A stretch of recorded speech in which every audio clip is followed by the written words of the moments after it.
Hello, everyone out there. This is Tony Ortiz here, Vice President of Operations for Radio Under the Influence Podcast Network. You can find us over at radioinfluence.com. Thank you very much for tuning in to my first guide in what will probably, hopefully, be a series of many guides.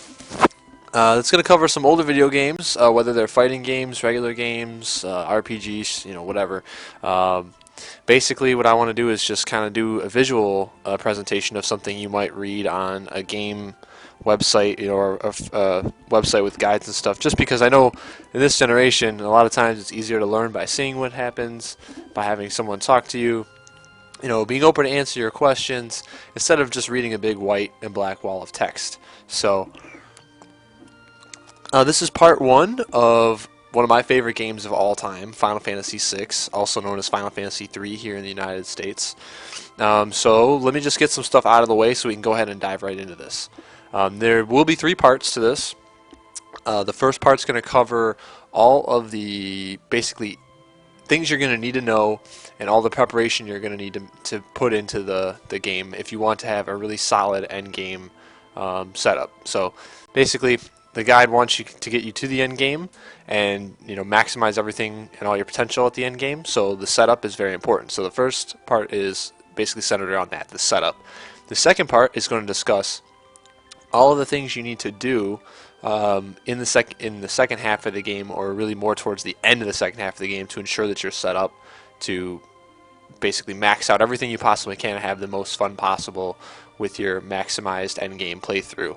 And then the third part is actually going to be me going through the last dungeon, demonstrating how nuts and crazy a maxed out, or close to maxed out party can be, and why it's cool, and and all that. And another thing that I want to mention too is the reason I want to do the third part is to show people that in games like RPGs, there's so much replayability and fun in terms of if you take the time to max everything out, and how much it can benefit you, and how much it can help you when you cross over into other more modern games, whether they be video game, paper pencil, or even not RPG but games with RPG elements. It's, going back to like the grassroots of games like this and playing around with how to learn how to maximize stuff properly can really help you understand other systems. It's just experience you can put aside and then call on when you approach a new game that has elements similar to the traditional RPG. So I already got through some of the plugs, but let me just get through some more of those plugs real quick. This stream right here, Radio Influence TV, is our primary stream for doing all kinds of official stuff that goes through our Radio Under the Influence network. So please, if you could follow us here. We do weekly content with fighting games. We're going to be doing live podcasts soon, so check us out here. Also, if you want to follow me individually, I am Tony Ortiz 15 on pretty much everything: Facebook, Twitter, Twitch TV for my own personal screw around stream, all that. Emails, hit me up directly at tony@radioinfluence.com. You can also check out this on the YouTube channel, which we're going to get situated. So if you missed any of this on the stream live, it will be on YouTube for your consumption. And I will be answering questions or anything people want to know that ask there. So those are all the plugs for right now that I can think of. So we're going to move on. First, I want to get all the spoilers out of the way. So if you've never played this game before, there will be lots of story spoilers. This is not probably what you want to watch if this is the first time you've ever played the game. You probably either want to play the game with a spoiler-free walkthrough or something first, and then this is what you come back to after you've already experienced the story of the game. The story is very good. The early Final Fantasy games were pretty well written and pretty cool, and this is one of the better ones, considering it's a rarity these days to have a story that revolves around every single character, or more so, there isn't a main central character that you have to carry through a game. There are some characters in this game where the story is more focused around them, and some where the story doesn't really focus on them at all, but really the story focuses around every character in some aspects, and the group as a whole instead of just an individual, which is quite a departure from the modern take on most RPGs. So, Final Fantasy was notorious for this early on, considering the first game, this game, and to a lesser extent Final Fantasy Tactics, but even then, a lot of that, centered around the main character. So, some of the games that centered around the main character, good examples are like Final Fantasy IV, which is probably known as 2 to most people in America, 7, 8, 9, even 10, and I won't get into the modern ones because I don't think they're on the level of the older ones. So there will be a lot of spoilers. So if you do not want to have any spoilers about the story or characters or what they do throughout the game, make sure you go ahead and save this page for a rainy day and come back and check it out later. So then, after that, now that that's out of the way, I want to talk about all of the necessities you're going to have to learn. So if you have played through the game once before, and I'm going to assume you have, I'll just skip right over all the basic stuff and, assume that you know things about, HP, MP, experience, levels, and all that. So I have a low-level save right here that I'm going to use to show everyone exactly what I'm talking about. Alright, so I'm going to go ahead and go to the status screen. So basically what you're looking for now is just the basic game knowledge you might have not picked up on your first playthrough or any of your previous playthroughs. So in detail, what a endgame guide is going to want to bring you is it's going to help you maximize all the stats on your characters. And in Final Fantasy VI, this is done in quite a different way than most other games.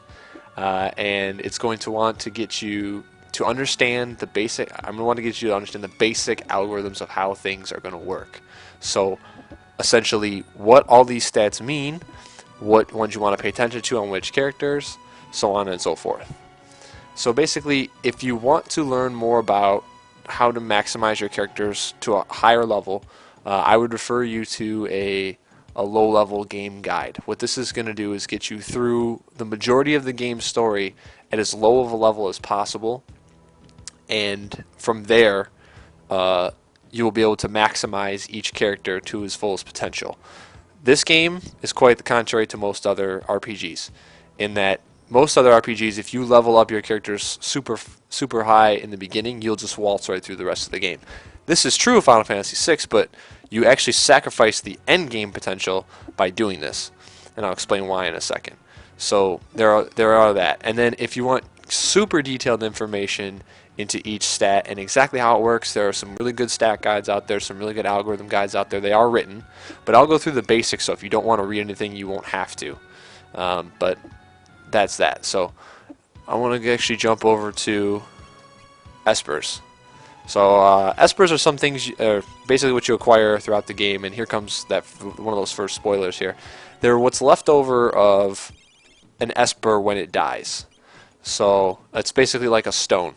Now, what happens is when these magical creatures, or think of them as like, magical beasts that actually, can speak the language and they live like people. When they die, they drop a stone, and the stone carries the essence of their magical power. So what happens is you can equip one of these to any character, and you will learn the spells or magic that's on the esper at the desired rate when you fight enemies. So it's kind of like another alternate level of experience. Okay, so these are important to learning magic on every character, but more importantly, these are how you boost stats at level up. In this game, very rarely do you gain stats at level up. You gain HP, you gain MP, and very rarely will you gain a stat point. There's a very specific marker, and after a certain point, you don't gain any stats at all.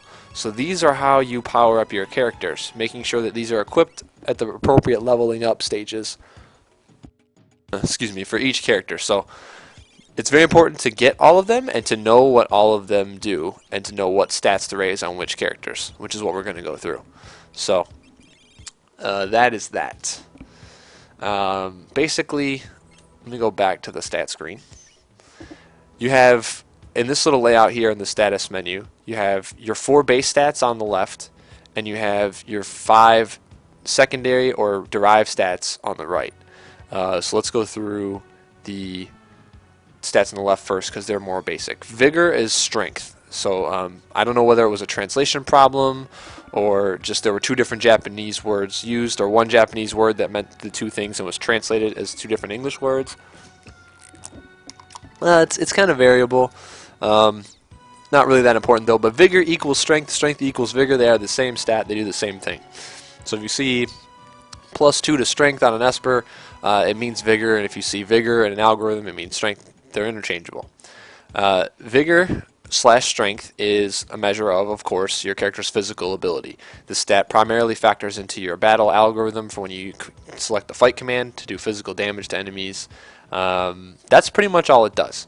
So it doesn't sound like it does much, but it actually does a lot for certain characters. Speed is pretty simple as well. Speed is what determines how fast your AT gauge fills. Okay, so, and just to show you a quick example of that, if you've never played before, I'm going to go ahead and get into a battle here. If it'll ever actually... Oh, I have the Moogle Charm on, probably. Talk about that later. Alright, so, I'm going to go ahead and get in a battle. Now, you'll see... I'll just go ahead and execute all my character's actions. You see the little gauges filling up towards the bottom there. Now that is the AT gauge. So that determines when your character acts.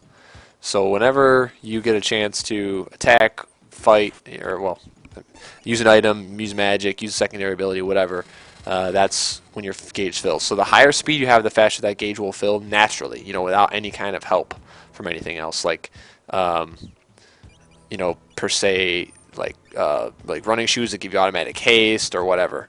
So those are important. That's an important stat for every character in the game, but only as the last thing you go ahead and put points into. So basically, speed is what you're going to put anything that's left over into.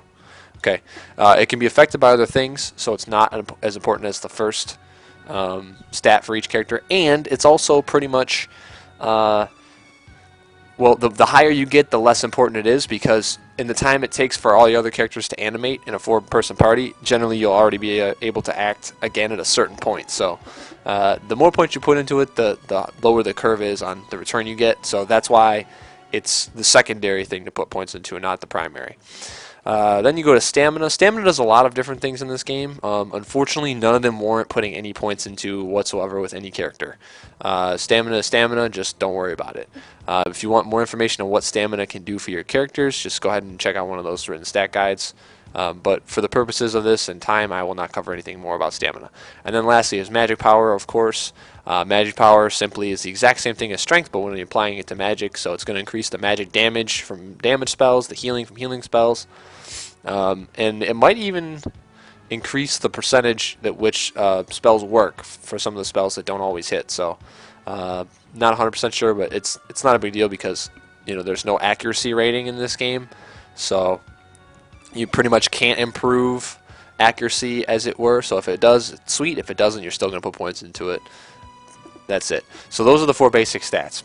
How every character essentially is going to work, except for maybe 2 or 3, is you're going to max either magic power or vigor first, depending on what that character does and, you know, how intuitive it is to max that stat for that character. And then you're going to put whatever is left over into speed. Now, there are the only exception, like I mentioned, there's a couple characters in the game you want to max both strength and magic first, and then if you have anything left over, you're going to put it into speed. Okay, so those are the basic stats. On the stats on the right, battle power is derived from a few different things, plus your weapons battle power. It factors into your fight damage algorithm.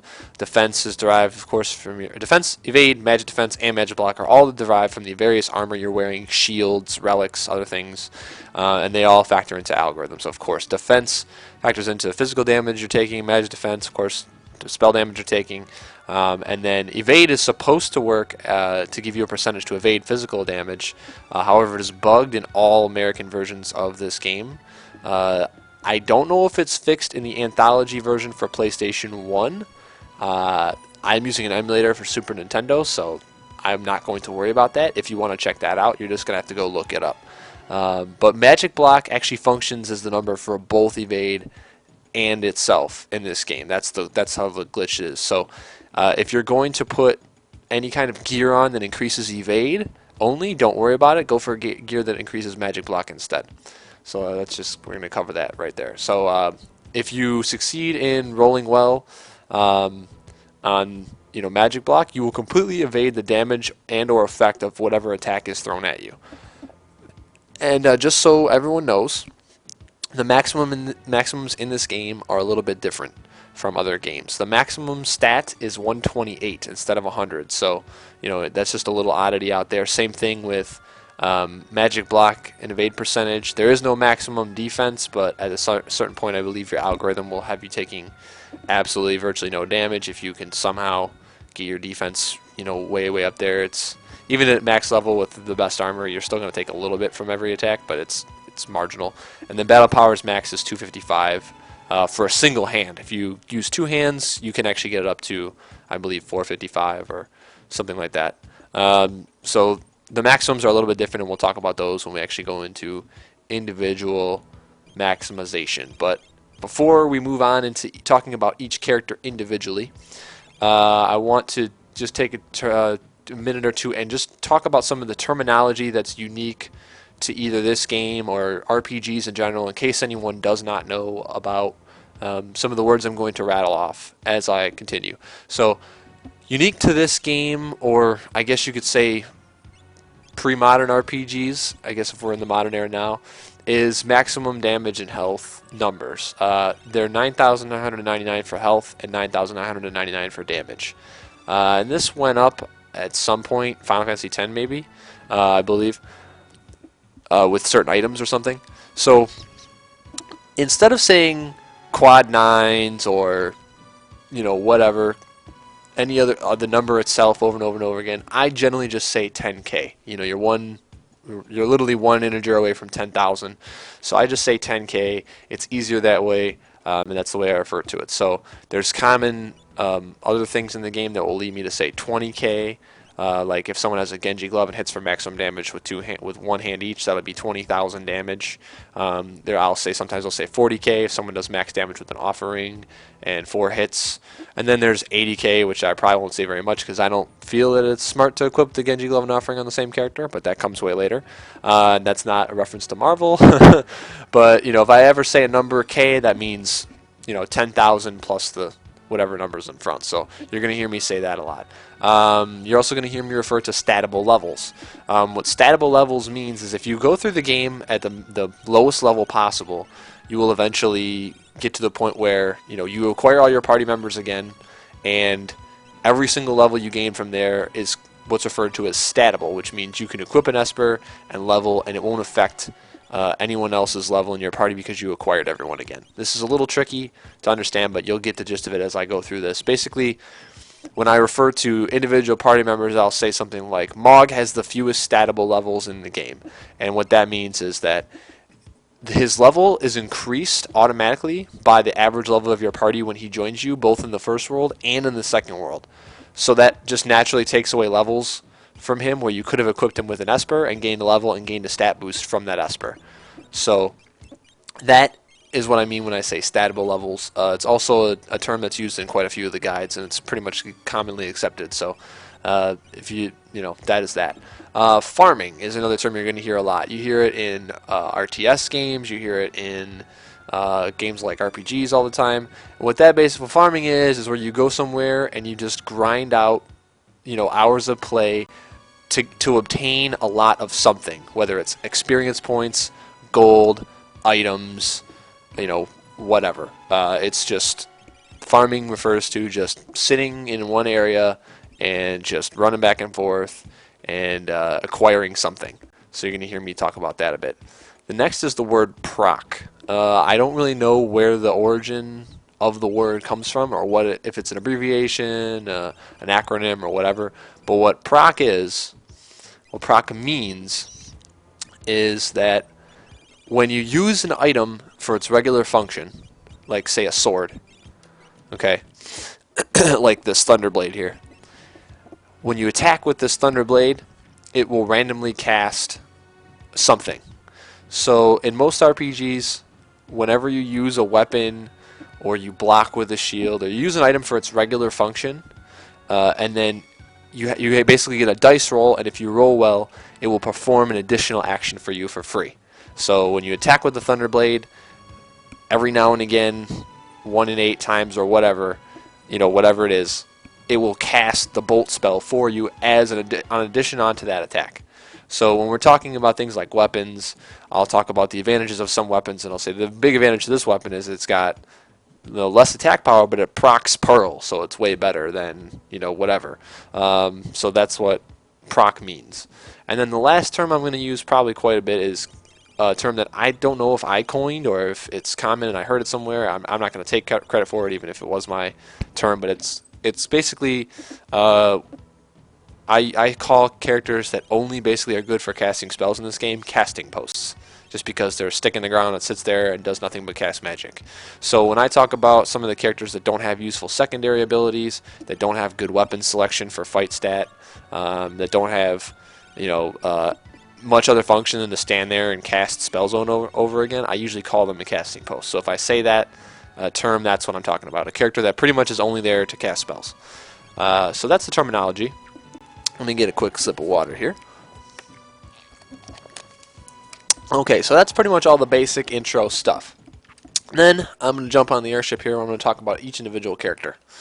I pretty much made a list of how important I think each character is in terms of how much attention you should pay to them, because they're going to pay off for you a lot more later in the game if you take extra special care of them early.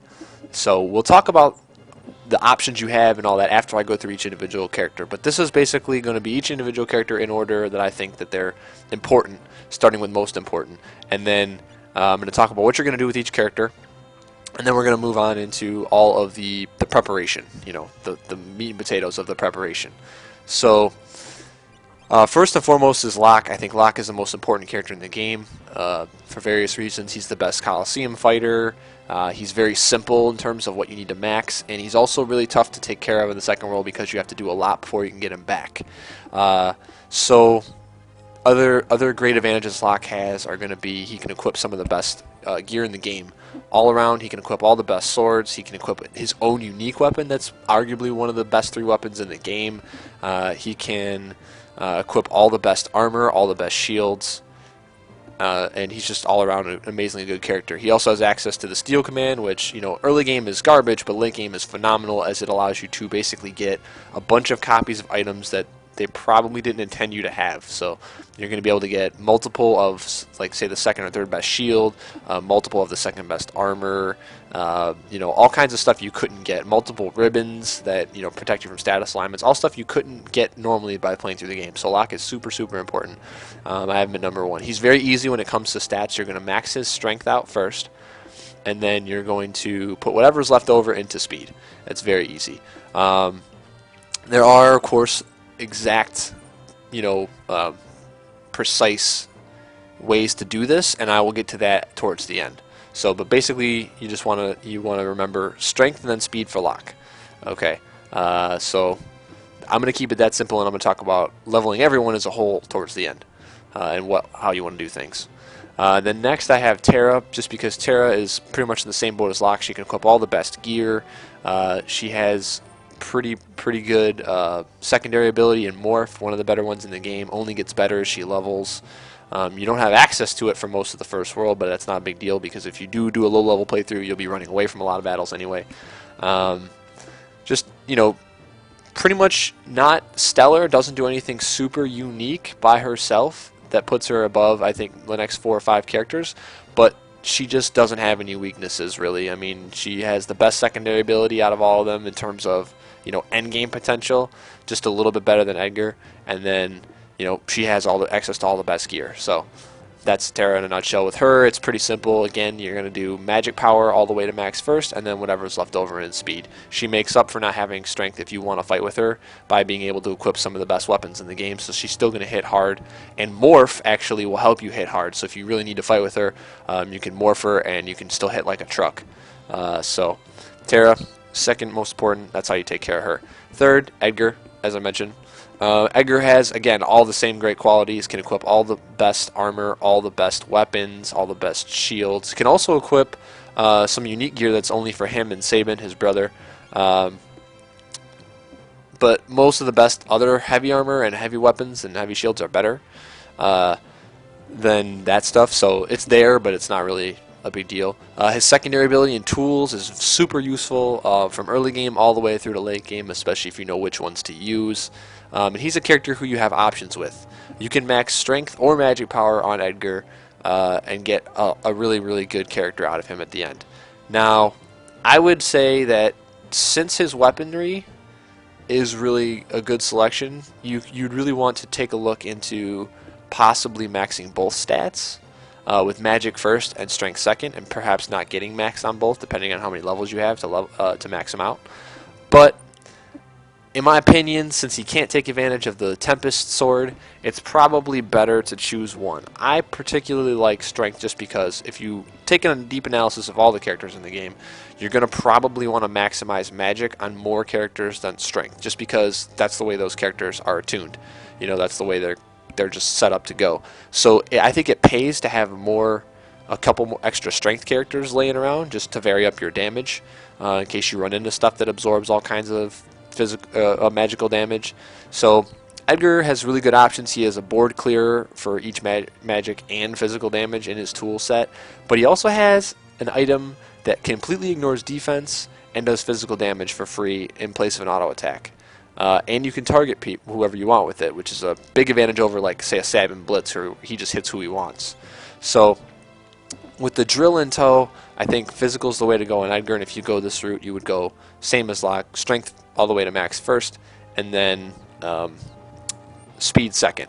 If you're going to go magic, you just flip it. You do magic first, and then speed second. Or if you want to do the duel, you would go magic all the way first, vigor second, and then whatever's left over in speed, if you have anything left over. If you don't get to max vigor, you don't really need to worry about it too much, because since he has access to some of the best weapons, and also with drill ignoring defense, he doesn't need as high of a base vigor to really hit hard with the drill. But you will see his auto crossbow damage drop off if you don't get to max vigor. So he's one of those characters where you can choose. I think it's smarter to go physical, but really it doesn't hurt him either way. There's not many enemies in the game that are immune to the flash attribute that comes off of the flash tool to clear the board with. So, and it doesn't hurt to have high nuking power on a character ever. But I think you'll see a better example of the clash between the two styles more when I cover a character like Sabin. But before I get to Sabin, I want to talk about Celeste. Celeste is basically just a little bit weaker version of Terra. You take all the exact same steps with her. She can equip all the best gear, of course, swords, shields, and armor. Her secondary ability, though, Runic, is not as useful as Morph. That's the only reason I hold her just a little bit lower, maybe a rung or two below. It's useful in the early game. It's really not useful late game. Absorbing magic, unfortunately, can backfire on you when you need to cure your own party. She can absorb your own magic, which can be bad. Nothing at the end of the game will hit you for tons and tons of damage. That's when you're level 99 that you could absorb. When you get hit with ultimas and meteors, she can't absorb those anyway. So it's not really a great ability. But other than that, she's absolutely stellar. You max her magic first and then speed second, and she's still great. Then I would go to Sabin next. Sabin is another character like his brother Edgar that can be maxed either way. Now, with Sabin, though, I would make a much stronger case for going physical instead. Sabin's one of the few characters in the game that benefits from wearing a Genji glove in the end game. A lot of people like to use the Genji glove just to see big damage numbers, but the fact of the matter is when you're level 99, you're doing 10k on a swing, you're going to kill almost everything in one shot as it is. So really what you want to look at is reliability and consistency, and equipping a shield in almost every case gives you more of that. The thing about Sabin is he's got the highest natural stamina in the game, so he's going to take a little bit less throughout the game than everyone else, and he's got still a pretty good chance to block attacks with two claws equipped. So that, coupled with the fact that his end game, very very end game weapon, is pure physical damage and doesn't have an elemental stat on it, is very handy, because that means you can really take it to stuff that absorbs magical damage with Sabin. you're going to have to steal a second copy of his endgame weapon, but it's not that hard to do, and the enemies that have it are quite frequent once you visit where they are. So I like physical on Sabin for that reason. Also, if you ever come in contact with an enemy that's really high defense, he has 2 blitzes that ignore defense and do physical damage in Pummel and Suplex. Both are single target. I would use Pummel over Suplex at level 99 in all instances, just because Suplex doesn't work on certain enemies because of the weird status effect it has to give them in order to pick them up and put them back down on their head. But really, you have that tool. The only thing, like I mentioned, it's not as reliable because you can't target the enemy. Sabin targets the enemy himself. So if there's multiple stuff and you want to make sure you pummel the right thing, you have to kill it all first. That being said, though, there's not many things that can reflect Pummel's damage since it ignores defense. So really, if you pummel something, the worst that can happen is it takes 0. But even then, I don't recall any enemy in the game that will take 0 from a physical attack that ignores defense. So you're pretty much okay there. The magical way to go with Sabin is to rely on the Fire Dance and Air Blade blitzes to clear the screen, and then the Aura Bolt blitz to pop single target enemies. The thing is, though, if you have max magic and you are at the end of the game at level 99 and you have all the spells in the game learned, there's really no reason to ever blitz. You're going to have economizers equipped to anybody who casts spells frequently, so you can just cast a 1 MP Ultima anytime you need to deal damage, and that's the best bet in the game for single target or multi-target, and you can always just cure through your whole party instead of using Mantra. So really, the magic damage on Sabin is pretty much a waste. I mean, you could basically just rely on other people that don't have his offensive options to do the casting for you. And then when you factor in that all 3 of those elemental blitzes have a element designator, Aura Bolt being holy, it will get absorbed by certain enemies, Fire Dance being fire, which will get absorbed by certain enemies, and Air Blade being air, which will get absorbed. Plus, you're going to have some pretty nasty air characters already when I get to them. For me, it says Sabin go physical, but the options will be, again, just the same as Edgar. So Vigor first, Speed second for pure physical. Magic first, Speed second for pure magic, and then Magic first, Vigor second, Speed left over if you want to do a hybrid build. Just note that with all the characters I'm telling you, you can do both stats. If you don't get through to the end game until about, I'd say, level 10 or under, you're probably not going to be able to max that Vigor out, and you won't have any points left for Speed. So, just keep that in mind. I'll talk a little bit more about that later. Then I'm going to jump over to Gao, who is not in my party, but he'll in this save he's not because I was about to pick him up. Gao is another character who you want to go both stats on for sure. He's the only character in the game that you basically really want to do both stats because you don't get to control what he does. So when he decides to cast a magic spell when he rages, he's going to need high magic damage, and when he decides to fight, he's going to need high physical damage. So the key to this is getting Gao and not leveling him at all early until you can get an Esper that ensures that he'll get maximum stat boosts in one of the other categories. So with him, you're going to want to max magic first, you're going to want to max vigor second, and then you're going to want to go ahead and put if he has any points left over, put him into speed. He has a little bit higher of a vigor maximum than most characters just because of the way his algorithm works and the way the rage changes it. And then another quite specific thing to Gao is with the merit award that lets you equip relic that lets you equip any equipment, you can give him the Tempest Sword, which then can superimpose a proc full screen damage air attack over any physical attack he does. The reason this is important with Gao is because of the way his algorithms work. When he rages and he picks a rage with a special attack, Tempest can also replace that special attack. And generally, special attacks have modifiers that make them more damaging than the base attacks, of any monster. So you can really hit super hard without having maxed out magic or maxed out vigor. I'm not going to go super into it, the crazy details of how you can maybe go a little bit under max with both stats and then put more points in speed or whatnot. If you really want to get that far into Gao, I think there's guides dedicated specifically to Gao, so you can go check those out on your own time. But make sure you try to get both stats in this character. It's very important. Even if you don't do the Tempest thing, like I said, if you pick good rages in general, have a magic and a physical attack, and you want to make sure that he does big damage with both. So then I'm going to go over to Strago. Strago is pure magic, very simple. The reason he's higher up in the list than some of the other magic users is because his secondary ability and lore is one of the most effective in the game. Gives you access to some crazy good spells that you would never normally see, especially Big Guard, which is huge when you're leveling up at first, when you acquire all your party members and begin the maximizing process. Okay, so Strago, go all magic first. When he gets to max magic, flip over to speed. Pretty simple there. And they're going to get simpler as we go down the line. Cyan is next. Cyan is a complex case and it's going to take a little bit longer to explain. Cyan is the other character in the game that I strongly recommend going both stats on, because Cyan default weapon selection includes the Tempest Sword.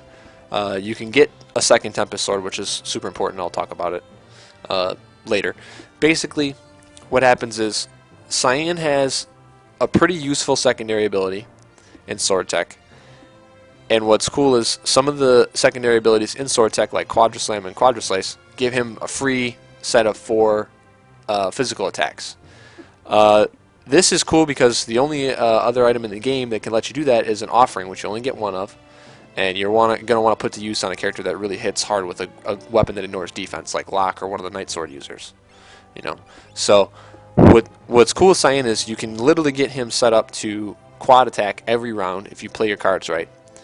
And with him equipping the Tempest, you can get a variance of damage between board sweeping, air damage that's elemental, and then physical attacks that are going to hit hard too. So he's kind of the same case as Gao. I would say go magic max first, and then physical second. You can always raise the physical damage by equipping some better items like relics and and a better sword. If you're not going to be too into the Tempest thing, but if you're not going to do the Tempest thing, don't bother maxing magic damage at all, because that's the only real sword in the game that can do that.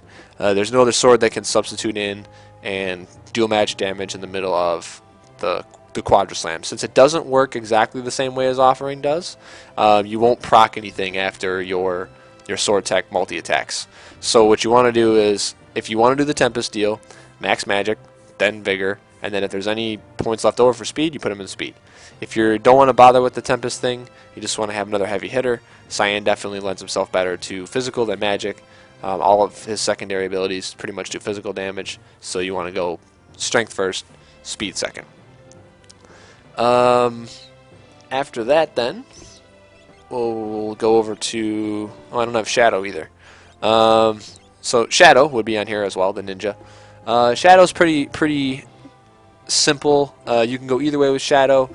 The problem with going magic on Shadow, though, is you have to buy an unlimited amount, or at least 99 of each, of all of the different elemental edges he can throw, and then you have to know your enemies so well to throw the right one. They hit the whole board. There's nothing you can do. So if you have multiple enemies in the same party, like the one that absorbs fire, one that absorbs water or something, or one that absorbs bolt, you have to basically live with not being able to kill all the enemies on the screen.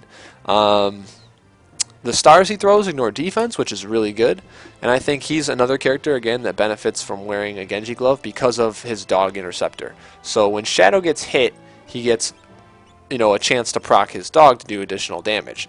So that's why him not having a shield isn't that bad. Plus he's got pretty good stats naturally, so it's not that big of a risk to leave him without a shield. And really the only way he's going to be able to hit hard with the fight command is to have a Genji glove, because his weapon selection is pretty subpar. So I'd say if you're going to go physical with Shadow, which is the way I recommend, he's a pretty good character to go Genji glove. That's going to be vigor first, speed second. If you're going to go magic, I wouldn't bother trying to max his strength. It's not going to be worth it at all. You're going to want to go magic power first and then speed second. Again, with all the magic power characters that are about to come, which is basically the rest of them, the next 3, I'd say if you go strength with the characters I've recommended to go strength with, you'll have a nice balanced party where you've got pretty much one or two really strong casters in every party, and then 1 or 2 really strong fighters in every party, and then you'll have a character here and there that can do both in every party, which is really the way to spread it out at the end of the game when you have 3 parties of 4. Alright, so after Shadow is Realm. Realm, Setzer, and Mog, and I'll just talk about all 3 of them at once. just to make it easier. So all three of them have a pretty useless secondary ability. Dance basically does nothing for your end game. Slots aren't very good. They're not as good as casting spells end game. And then Sketch Control is only really good for learning Strangle Rages.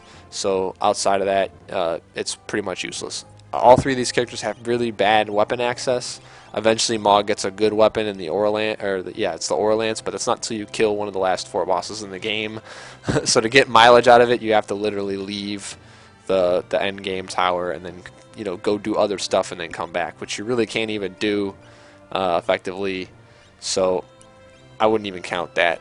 With Fixed Ice and Setzer, you can sort of get some good things going, but again, it's all random damage, even if you have maxed out strength, so it's not really worth it. And then Realm just doesn't have access to any good weapons at all, except for like the Magus Rod, but that's for defensive purposes.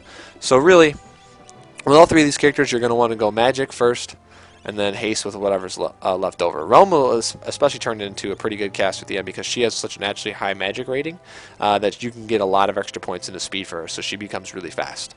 So all three of these characters are pretty much the same in terms of endgame potential. They're casting posts for sure, so that's the way you should play them.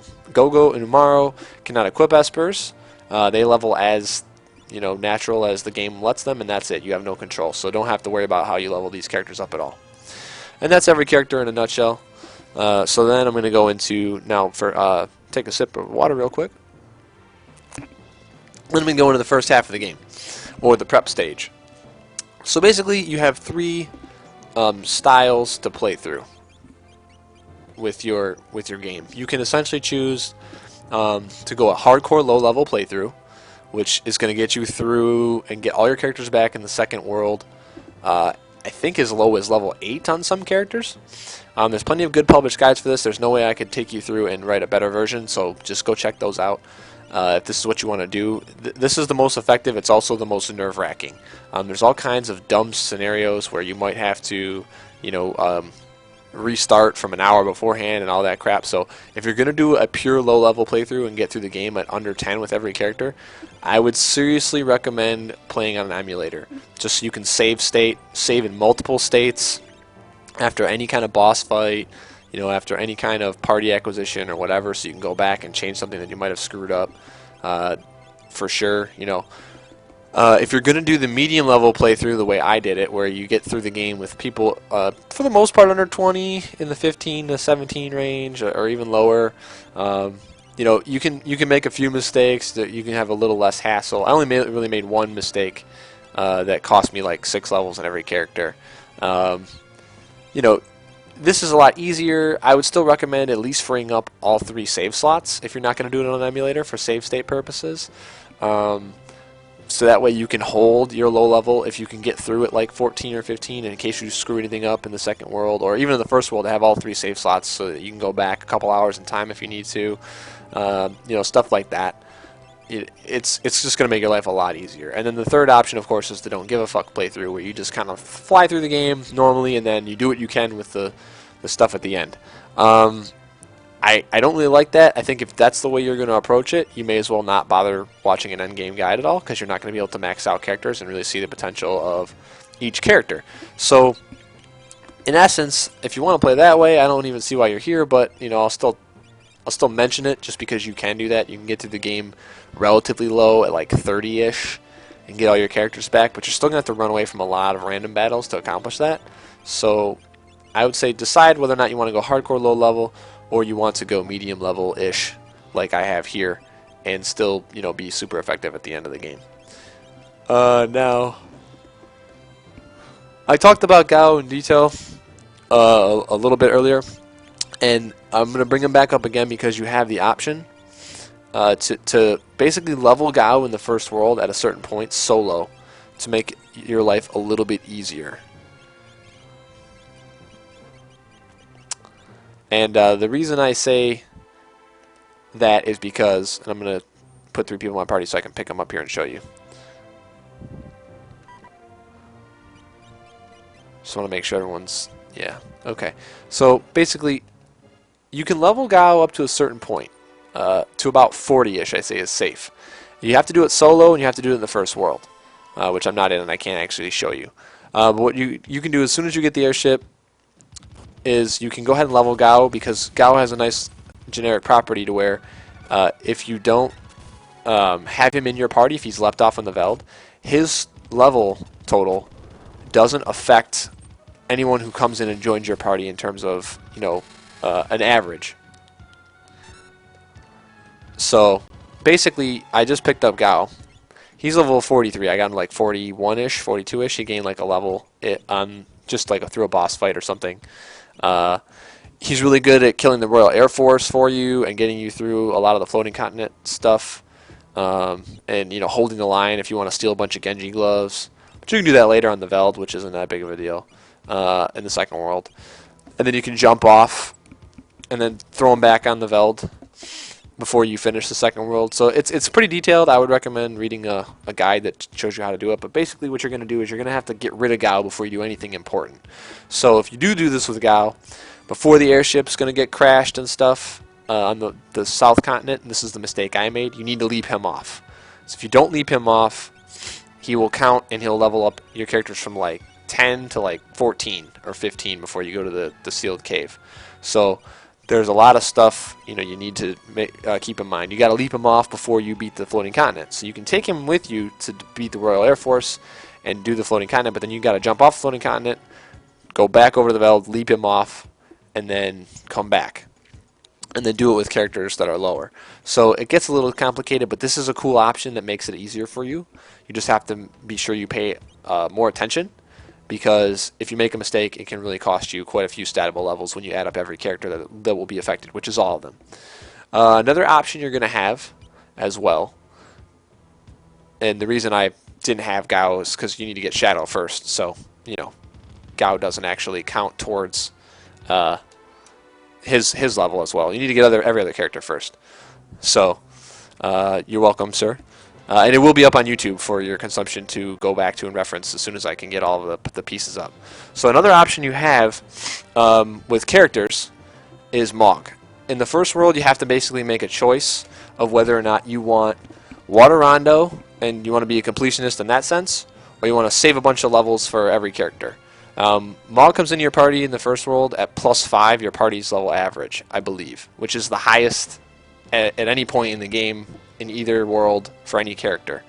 So that's one of the reasons Mog has the fewest statable levels than any other character, and that's also a reason a lot of people decide to skip him in the first world and pick him up later. When his ratio goes down a bit, and if everyone stays low, he's not going to have a pretty big increase in levels he's going to miss for stats anyway. So you have to decide whether or not you want Water Rondo or not, or whether you want to save a level or two on every character for stats. I went ahead and picked him up. I picked him up in the wrong order, which is why he's everyone's also another level higher because he factors in the second half of the game. But it's not a big deal. It's not going to cost you too much.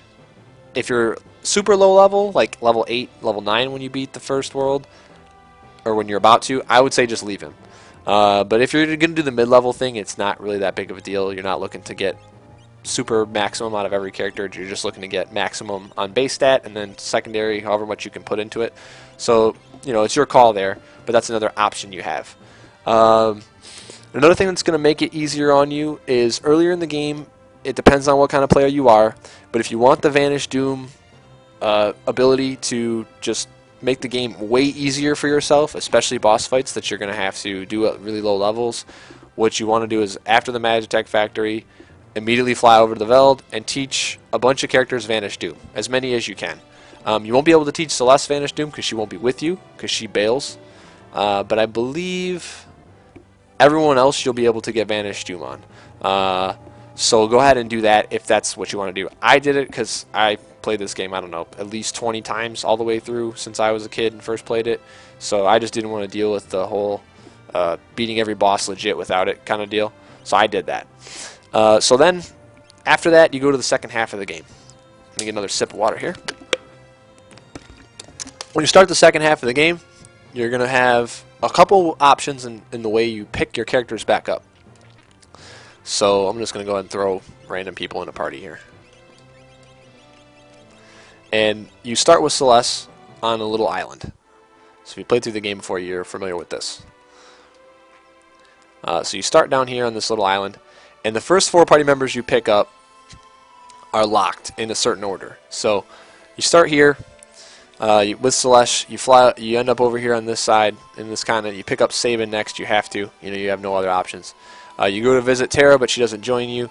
Then you end up here in Nakia. You meet Edgar. You pick up Edgar in the castle, which will be here. Then you travel across. You pick up Setzer and Kolaghan, and then you go and get the airship over here in the tomb.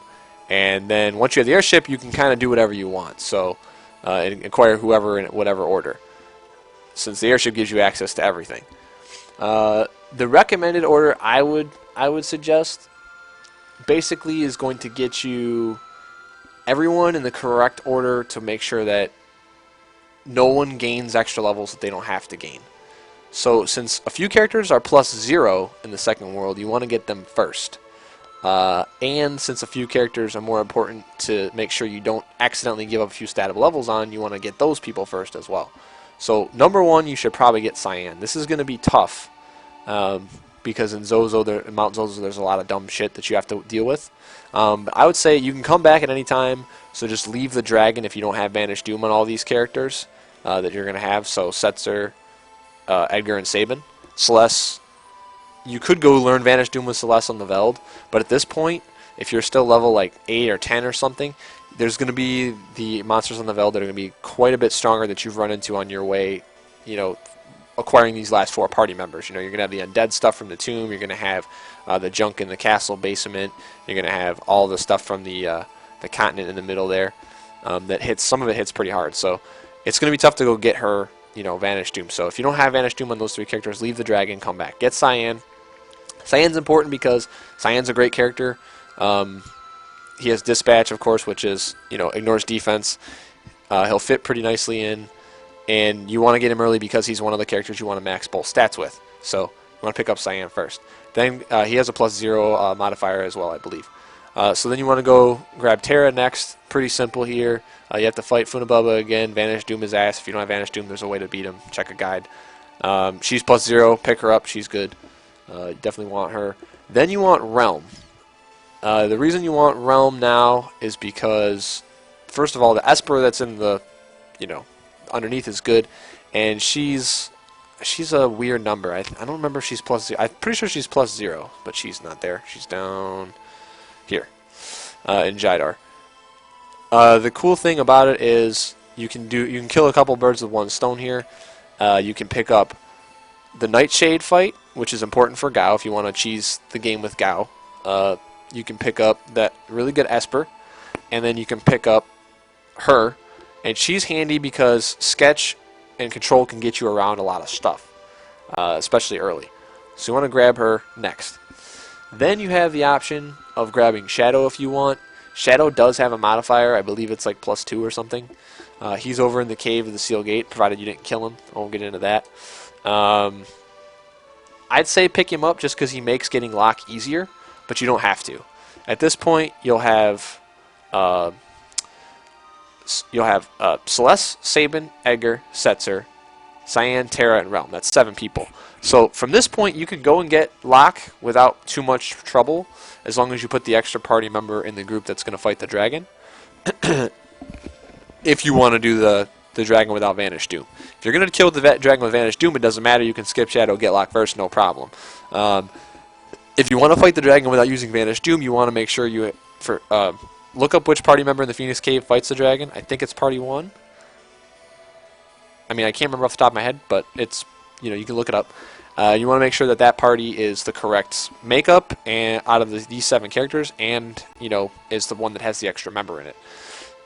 Because you can't go back into the Phoenix Cave once you save lock, so you're gonna have to kill the dragon while you're in there.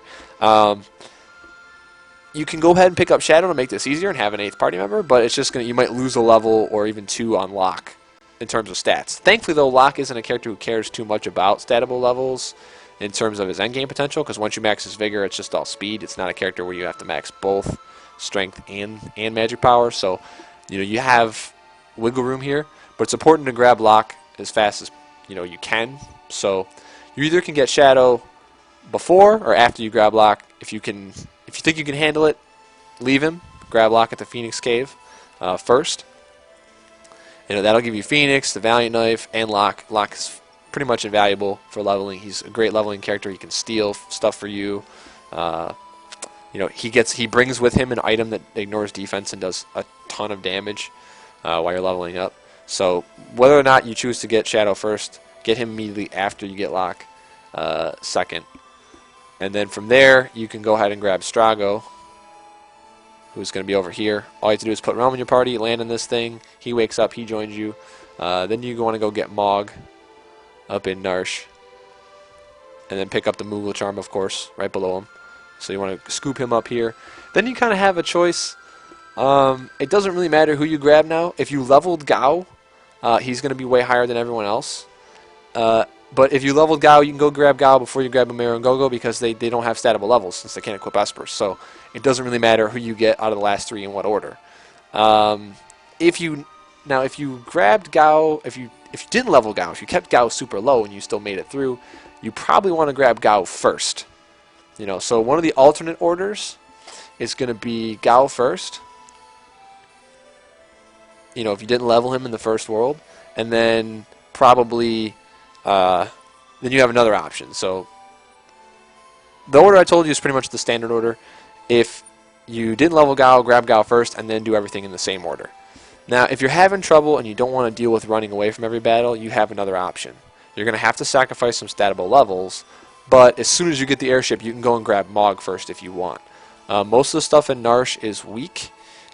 He's in the area where it remains weak, so you can pretty much go and pick him up for free. Now, he still has a plus modifier. I don't remember if it's 2 or 3 or whatever. So you're going to pick him up, and he's going to probably cost you a statable level, at least 1, maybe 2 on every other character. But you can immediately then pick up the Moogle Charm. So going to grab everyone else is then infinitely easier with Mog in your party. You can pretty much just walk past everything. That's not a boss fight. You don't have to run away. However, there is a downside to this, and it's that you won't run into all these enemies and make them Veld qualifiable for Gao to pick up with Rages later. So what you're going to have to do is, if you do this tactic, you're going to have to go back through every single area you were in and make sure you encounter all the enemies you want to encounter to make sure that if you want to max out Gao's Rages and pick them all up, that you encounter all these enemies. Because you do have to encounter each type and then at least run away from it in order for it to appear on the Veld. Like, if you don't encounter them, they won't appear here. So that's a big, mistake you can make if you get Mog first. Alright, so then there's Espers. You're going to need a couple key Espers before you can start leveling your characters. Clearly, you're going to need to fly around until you fight Doomgaze and grab the HP Esper. You're going to need him. You're going to need to make sure you take out all 6 dragons that are outside of the tower. And you're going to need to do a tower run that's like basically you dive in, you grab the Esper, and you get out in Esper and Crusader because he gives you 50% magic. And then Bahamut gives you 50% HP on level. So if you want maxed HP and MP, you're going to need these 2 Espers. And if you want to do it in the fewest levels possible, you're going to need them for sure. So you can basically level about everybody to 40-ish. In the Super Nintendo version of the game, you need to be 46 for certain characters to take the fewest amount of levels of gaining MP to get maximum MP.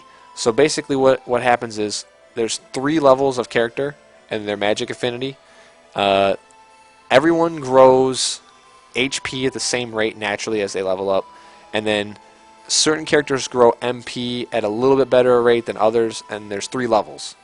So certain characters like Terra, Celeste, and I believe Realm only need to equip the Crusader Esper for 3 particular levels in order to gain max MP at 99. Some characters will need 4 levels of Crusader equipped, and some characters will need 5. So these levels start at 47. So in terms of leveling, from level 46 to 47 is the first level you want to take. And these characters are, I think, Edgar, Sabin, and Cyan. So you want to basically, you can level everyone and stat them properly first, but you have to cut everyone off at about 40, I want to say 42, 43, because you might gain a couple levels in the tower if you don't want to run away from the battles, and some of them are hard to run away from. I believe there's a few enemies that prevent you from running away in the tower. Basically, you just want to fight your way to the 2 dragons, you want to pick up Crusader, and you're pretty much done. There's not anything that's super important you have to steal off of. I believe. Just make sure that you put lock in party 2, because if there is something important, like a secondary boss that you want to steal off of, it's going to be in group 2's path. So put lock in group 2 for sure. Then once you get that, you can come out, you can do your max MP leveling. Like I said, you can refer to guides for that. It's pretty simple. Max MP, though, is one of the things you can skip. It's if you want every character to look pretty at the end of the game, you can do that. If not, no big deal. So what I'm going to do actually is I'm actually going to restart here. I'm going to load up my middle of the road file for you.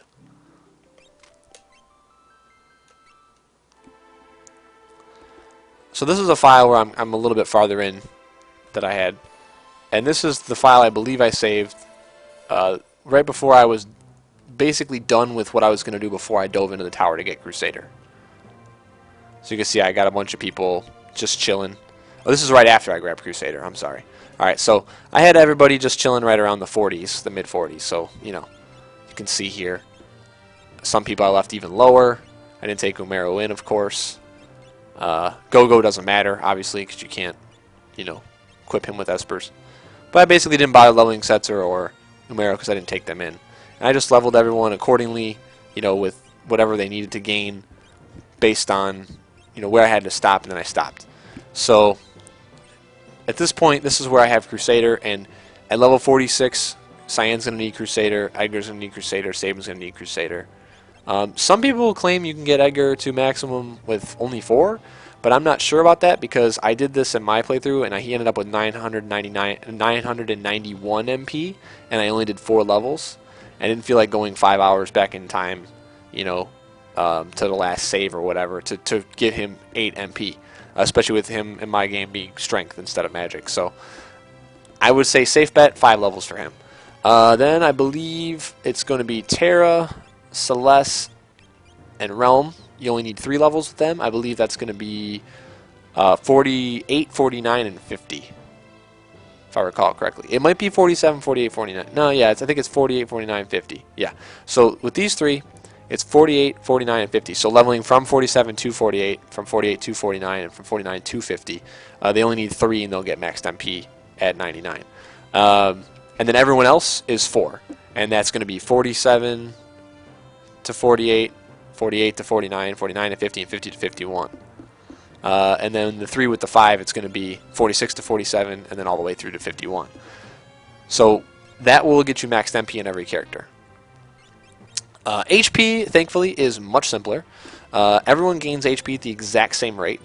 So to gain everyone maximum HP at 99, you only have to equip them with Bahamut at 68 to 69, 69 to 70, and 70 to 71. So 3 levels, every character will get you guaranteed maxed HP with Bahamut at 99. Much easier, much simpler. So that's that. So key espers, you're going to get 2 in the first world from the Magitech factory. The first one's Bismarck. Let me just show them to you so you can see. So with espers, Bismarck is key. You'll pick him up in the Magitech factory. You know, actually, I should say that you're going to get 3 key espers. So, Bismarck, plus 2 strength. One of the only 2 espers in the game that gives you plus 2 strength. The other one is Raiden, who you have to sacrifice Odin to get, which is pretty much non-negotiable and you will not do. So this is the only esper you're going to be able to level strength characters with to maximize their strength. You should always go ahead and take the plus 2 instead of a plus 1, even on characters who have that odd stat. You only need to get to a certain number. It's better to go over if you could take a plus 2 instead of plus 1 than just hit even, because you never know. There's always going to be factors in the algorithm that might alter the way you do damage. So, you know, high defense, whatever. So that's the only esper you're going to have that levels strength for you throughout the entirety of your leveling experience. So remember this one. You're also going to get Phantom and Shoat. So if you're going to do the Vanish Doom stuff, you're going to have to pay attention to these. Just make sure that when you put these on, level Vanish and Doom in the first world, if you're going to do that, you do it on the Veld, so that there's no way you're going to gain EXP and accidentally lose out on a statable level, because they both have crap stat bonuses for you. Then In the first world, if you have the money, which you should farm a bunch of money in the first world, or just if you're on an emulator, cheat and give yourself infinite money. You want to go ahead and buy Zone Seek from the auction house, and Golem as well if you can, if you have the cash. But I'd say Zone Seek is cheaper, and it's the one you need for sure. So it has +2 magic power. It's the only Esper in the first world that has +2 magic power. So again, same thing with Bismarck. You want to grab this, especially if you want to level Gao early. You're going to need both of these, or at least one or the other. So grab that. Its price only goes up in the second world, so pick up both of them if you can. Zone Seek for sure in the first world. And then secondly, you're going to have Tri-Touch. You pick up Tri-Touch and Narshe in the second world. This will let you level 2 magic characters at the same time, which is pretty handy. Quite awesome. So grab this. Don't worry about it too much, because you're going to have to pick up all your party members first before you start leveling, so you don't have to worry about grabbing it right away. But just keep it in mind, it'll let you form your leveling groups a little bit easier. Then, of course, there's Odin, the only Esper in the game that gives speed at all. You get this on the underground cave when you're traveling on the castle. You can pretty much ignore it when you first travel, and then once you get the airship and you get all your party members, you can go back and immediately get it. So, this is important. You're going to basically have to work around how you level party members. So, like, if you're looking at this party right here, Cyan is going to go ahead and take his MP, since he's at that level. Strago is going to have a magic equipped. Gogo has nothing. Use Gogo early. Gogo is awesome to level with, because getting him to 99 is great. He has all kinds of options. And then he doesn't take up an Esper slot in your party. Then I can go ahead and throw, like, Bismarck on Shadow to get him strength. And just make sure you keep an eye on everyone's levels. And if someone's about to gain a level with an Esper that doesn't give them any benefit, you want to go ahead and take them out and put them in the airship.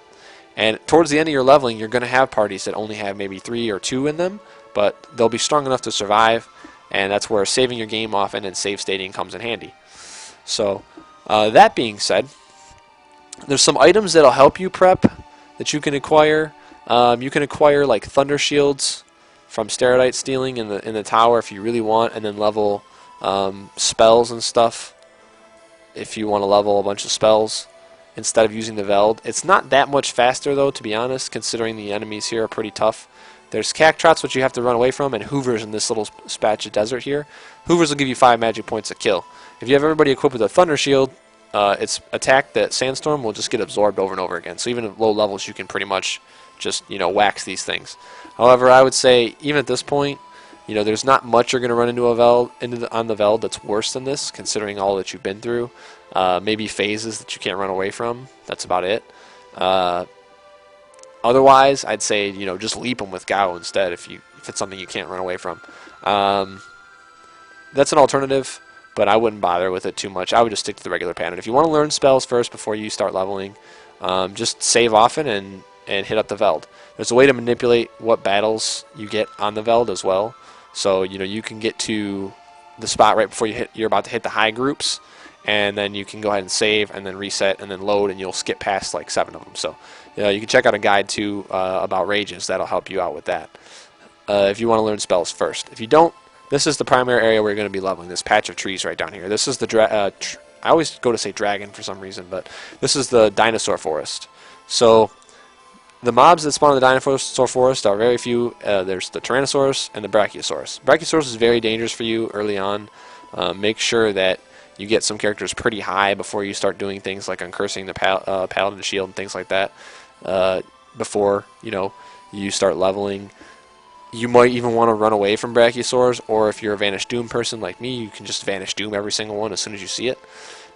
This is where you're going to level. You might have to do a little bit of leveling elsewhere first in a safe spot before you can take the stuff that's in here. And for that, I recommend the continent that's right by Phasma over here. This is a good spot. The stuff here gives you decent XP. It's not that dangerous. All it can really do to you is zombify you, and I think it's zombify you. The mobs, when you kill them, though, they do drop a lot of revives to get rid of the zombie status. You can also go ahead and buy amulet relics and just equip each person with an amulet relic, and you're pretty much safe. So this is a good spot. If you need to get people to like 40 and you don't want hassle, from like level 8, 10, 15, whatever, this is a good spot. And then, but once you get into the 40s, you're pretty much safe to go ahead and go to the dinosaur forest. So level up here in the dinosaur forest for the most part. You're going to get 3 to 5 magic points for every Tyrannosaurus fight, 10 magic points. You know, it's not going to matter because you're going to be just leveling for based on Espers based on stats anyway. But you know, it's pretty much a good place to learn spells too once you finish learning everyone or leveling everybody up. It's much faster than the Veld, and you can gain economizers off Brachiosaurs for free just by killing them. So, good. It's a good spot. Plus, if you level here, you're going to get some Imp Halberd drops pretty early, and as Locke gets a little bit higher level, you know, once he gets past his HP into the 70s, you can go ahead and take those Imp Halberds over to the Coliseum. You can bet them, and you can get some extra EXP eggs and make your time much easier. So another item you want to acquire, you'll get the 1 EXP egg in the tomb where the airship is. But once you get some Imp Halberds over here, you're going to want to take Locke over to the Coliseum and bet some and go through the full path. Keep one of the merit awards and get 3 extra EXP eggs. Or actually, you can get 7 extra EXP eggs. The way EXP eggs work is kind of tricky. If you equip 1, you get double EXP, and if you equip 2, you get quad EXP. The thing is, though, is the game doesn't have the coding to tell you you're getting quad EXP when you finish a battle. So basically what happens is if you equip 2 EXP eggs on somebody and you win a battle, you know, it'll say whatever experience you get from said battle. Then, it'll, you know, if you have everybody in the party with 1 EXP egg on, it will actually show you numerically the doubled value when you finish a battle and it says EXP gain this. If you have everyone in the party with 2 EXP eggs on, I think it shows you the quadruple value, but if you have one person with 2 EXP eggs on and a couple people with only 1, you'll only see the value for the people with the 1. Or if you have somebody with none, you should only see the value for people with the none. So what you want to do is once you get all this stuff situated, go ahead and get into a battle with the EXP eggs on and whatever. Or well, first take note of the EXP that your character has, you know, right here. Then go ahead and get into a battle and see how much EXP gets taken off. So take the base value, know that, and then look at what you actually gain, and it should be either ×2 or ×4, and figure that stuff out. You're going to need to know this so you don't actually gain or accidentally gain a level when you don't want it before you can switch an Esper, etc. So be very careful with the EXP eggs and how you use them. You know, you can always slow burn and, you know, be safe, and then once you figure that stuff out, you can use it to level faster. So that's pretty much all the basics. For the initial tower run, I talked about it already a little bit to get Crusader. There's not too much to it other than making sure you put Lock in Party 2 just in case you run into something that, you know, like the Enforcer where you can steal a Force Shield off of them, which is important. You don't even have to grab the items if you don't want to, you know, because you're going to come back here eventually anyway. But I'd say just do it to be safe. Grab all the items. They'll make your leveling easier. You know, you get an extra Aegis Shield and some other cool stuff. That's pretty much it. I mean, leveling endgame is pretty simple. Like I said, if someone's about to gain stats that you don't want them to gain, take them out, put someone else in. Just pay careful attention. You know, if you have to check your status screen after every battle, you do. And then once you get more familiar and comfortable with it, you won't have to. Save state all the time. And I guess the last thing I'll talk about before I cut this part 1 down and I'm done with this is if you play on an emulator, you have a pretty strong advantage in that you can use a fast forward key. So if you play on an emulator like I do, and don't worry, I own the physical copies of the Super Nintendo version of this game, and I own a physical copy of the PlayStation Anthology version of this game. So I own 2 copies of this game. I've actually owned 3 copies. My old SNES cartridge died, and I bought a new one, which also died, but I had it repaired. So that's how much of a fan I am of this game. So I own this game 3 times over, so don't worry. So on an emulator, you have the advantage of programming your fast forward button, and what the fast forward button will do is it'll give you ×10 speed. So like literally, this is me walking across the map normally, and then this is me with the ×10 speed. And you can see stuff just flying by, you know. And then this is regular speed. So if you're really somebody who's played through the game already, like, you know, 10 times and doesn't want to bother with the 90 hours you're going to have to put in, you can cut that down by about 3/4 if you just use an emulator that allows you a fast forward button. and also a turbo button, for the A button. So just be careful though.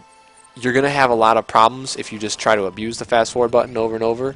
Like you'll accidentally hit Gao when he's coming back in the Veld. You might not see if you gained an item or whatnot. So play around with it. It's an option that's available to you. Okay, and then the last little thing I'm gonna do is just go back to the party screen here so you can see all the characters. And just go through again some of the recommendations I have for going about leveling your characters. Locke is great to go first. Like I said, you're going to be able to, when you get him up first, he's going to allow you access to a lot of easy Coliseum fights and beat downs to get you better items and experience eggs and everything. He's going to make everything easier for you. He's the most consistent Coliseum fighter, so I'd say go with him first as you're the first strength character you level. For magic, it's pretty easy. I'd say Gao. He's a set it and forget it character. If you have the right rages, he's still really strong, even if you haven't leveled him up to this point. Always use Go-Go at the beginning. That way you don't have to, worry about someone else's gaining levels. The fourth character gaining levels, excuse me. You don't have to worry about the fourth character gaining levels because it's a character that can't gain stats on levels. So, and since you're only going to have, 3 Espers really to begin with until people get maxed out to where you can start factoring in that Odin to get them speed. Use him and use Umaru even if necessary as a fourth party member to take down Tyrannosaurus if at the beginning. So I'll just show you a quick example of what this is going to look like. So since a bunch of people here are 46 or about to be 47 and they're going to need that Crusader Esper, what you want to do is make sure that everyone gets it in turn. So since Cyan has it, I'll put like Cyan in here. Okay, so he's got that. So now you don't want anyone else that's in range to level their magic, which will be Locke, who's like 1 level away from having to level his MP, and some other characters. Gao, same thing. So, you just had to be smart about who you pick. Strangle's a little bit lower. He can take some levels of plus magic power, while Cyan gets through his levels of MP, and then he can go back to leveling whatever stat he needs. He can take up the MP, and since you have at this point, if you grab Tritouch, 2 Espers that give plus 2 MP, you can go ahead and grab another magic character. Like a decent one in this scenario would be Setzer, and I can even go to the weaker area to level a little bit, because he's going to die in 1 hit to pretty much anything from the Tyrannosauruses. And then Go-Go, of course, because Go-Go doesn't take a spot. So even with this formation here, you could factor in another character that actually wants to level Vigor or something, like Sabin. You just have to make sure that he doesn't hit a level where you're going to miss out on maxing his HP or MP. And you're going to have to rotate people in and out quite a bit. And then towards the end, when you're maxing out the last couple characters, you're going to just have to work with a party of 2 or 3. However, if you have, say, like Locke at level 99, and you just want to make sure that it's easier, you can pop, like, say, a level 99 Locke into this formation if these characters are all lower. The thing is Locke is still going to soak EXP for him being in the party because he's there, even though he doesn't gain any of it. So you're going to be getting EXP divided by 4 with this kind of setup. Whereas if you're confident that like these guys that say like the 50 in the 50s and 60s can still take, in the 50s and 60s they should still easily be able to take Tyrannosaurus. You can just leave him out, and then they'll be splitting the EXP divided by 3, which will level them even faster. Okay, so those are the options you have. I don't think anybody wants to watch like 15 hours of leveling, or even 20. I did it all fast forward, so it took a lot less time, but that is what it is. So that's pretty much the end of the first part. I've talked about pretty much everything I could possibly think of.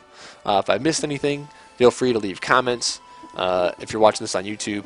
And if you're watching this on YouTube, like I said at the beginning, please come check us out, twitch.tv/radioinfluence.com. That's where we do all of our official stuff. You can follow me on all of my avenues. I'm Tony Ortiz, so it's going to be Tony Ortiz 15 for everything, Facebook, Twitter, follow me on, what's it called, Xbox Live, all that stuff. So it's Tony Ortiz 15 for everything, and then email is tony@radioinfluence.com. So if you have a direct question that you don't want to put here, in the comment section or whatever, you can email me as well. If it's related to anything that I've done, I'll definitely answer you. So that's going to be it for part 1. And like I said at the beginning, we're going to cover part 2 is going to be the detailed stuff. Let me just look at my outline real quick here. The endgame party tactics is something we're going to talk about in detail. Power balances and stat balances, the correct party formation and synergy between characters. My recommended formation for approaching the end of the game. The gear that you're going to want to look into and how to obtain all of it. And then, what skill dependencies people have, and how that dictates where they need to be placed in each group when you're approaching the end game tower. And then part 3, of course, is going to be once I get all that set up, I'm going to actually run through the last part of the game, the end game tower, and I'm going to show you exactly how ridiculously fun it can be, and how awesome and overpowered you can make your characters, and why it's worth all the time investment by actually showing you the end game there. So I might even do it a couple times just to show you some of the cool stuff you can pull off if you go ahead and put the time and effort into the early parts of the game, and all the cool things that can happen there. So thanks for watching. I'll be back with part 2 in probably a few minutes here, a short break. And also, I'm sorry if we don't have it annotated, but we will try to annotate the stuff for quick links to part 2 and 3 for YouTube. But I'll definitely make sure that we put the links in the bottom of the section so you can just quick link over. So once again, thanks for tuning in, guys. Hopefully this helps you out in your quest to have fun with old games and min-max and all that. And stay tuned to radioinfluence.com, of course, for all of our podcasts. And also, if you have a particular interest in fighting games, you can follow us over on Twitter at radioinfluence.